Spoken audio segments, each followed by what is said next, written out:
بسم اللہ الرحمن الرحیم۔ السلام علیکم۔ مخلص ہو کر آپ کے آگے جھک جائے تو اسے جھکا ہوا ہی سمجھیں، گرا ہوا نہیں۔ انسان واحد ایسی مخلوق ہے جس کا زہر الفاظ میں ہوتا ہے۔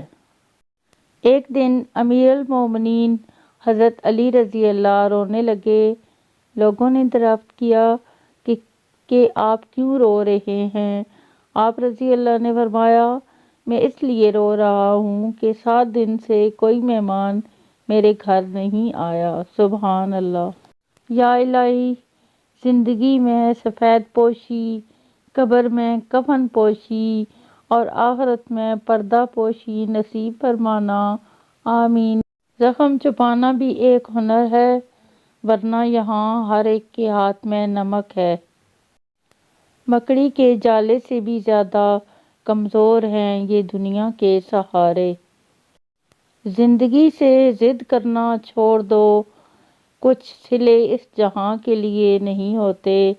سبھی خواہشیں اس دنیا میں پوری ہونے لگیں تو پھر اگلے جہان کے لیے کیا باقی رہ جائے گا؟